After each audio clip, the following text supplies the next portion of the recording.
Hello, this is Jason with the Cultural Breakdown, and today it seems like there's something going on with Little Mermaid and their Rotten Tomato scores. The Little Mermaid's Rotten Tomato score seems fishy, according to Pirates and Princesses. As of right now, on the popular review site Rotten Tomatoes, the film's critical and audience scores seem rather high, with a 67% critical and 95% audience. And I actually just checked over it myself, and yeah, you can see it is still that as of when this was taken. However, upon further inspection, the scores are top critics and verified. While it is true that just about anyone can make a review on Rotten Tomatoes, many people are unable to personally verify ticket purchases but have indeed seen the film. It is mostly a case by case basis. If you were to change the score to all critics or all audiences, then you will see that the numbers are much lower, the critical score being 46% and the audience score being 54%, far below the scores that the site would lead you to believe. And that's true too. They have it at 46-54. I go over here, and with the all audiences and top critics, I have it 47 and 56. Now, so it's a little different. I even made a video on this a couple days ago, and on that video I had it at 46 and 51. So it's kind of gone up a little bit, but it has fluctuated. But the verified and the all critics scores have stayed the same, as Pirates and Princesses pointed out.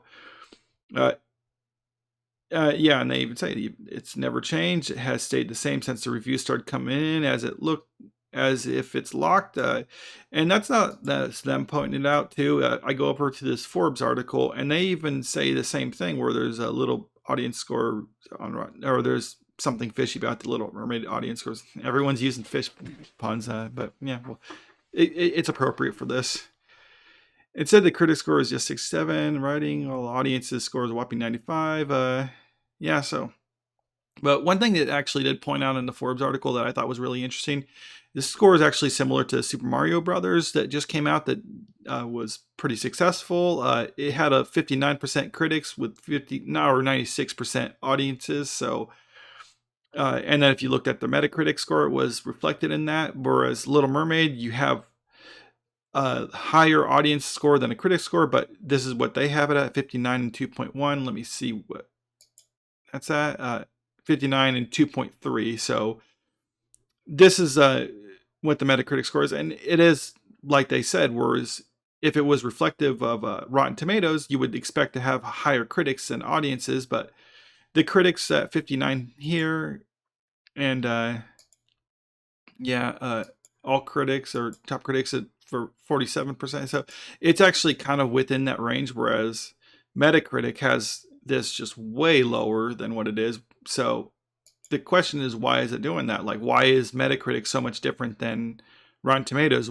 Are only the negative people go to here, and then everyone positive goes to Rotten Tomatoes? I mean, it's possible. I mean, my guess is there's something to do with the verification process of making sure. Whereas this one, like you can see, it's overwhelmingly negative. I'm sure all of them aren't people who saw it, but as Pirates and Princess pointed out, that it does make sense, where it's like not everyone can actually verify their tickets. So, but one thing they even pointed out as well, Rotten Tomatoes does have a history with Disney, as their current CEO, Patrick Lee, is a former Disney employee. And that could be a little tinfoil hatty, but at the same time, it's not so far-fetched, considering Rotten Tomatoes does have significantly more positive coverage of it than and other sites like Metacritic. And I'm not saying there's like some super conspiracy where they are telling them to like make fake reviews or throw out bad ones or whatever, but it's possible that they could be like, hey, could you, for this holiday weekend, can you just kind of take extra time verifying the reviews that come in, just to make sure that they're actual verified ones? I mean, as I said, you might not be able to verify. I mean, it's kind of a case by case basis, but Disney could be asking them just to like be a little bit more stringent about making sure what you verify and what you don't, because they honestly need to have positive coverage. This movie cost a reported budget of around $250 million to make. Take into marketing, how much theaters get from their ticket sales and all that. They are probably needing to make around $700 million to break even with this. And while this is a strong opening weekend for Memorial Day, it's not necessarily like break. It might not actually break even. I mean, it could. It probably will, but it might not. So they need to have good word of mouth coming out of the opening, because a bad opening weekend and you can just see those numbers just fall.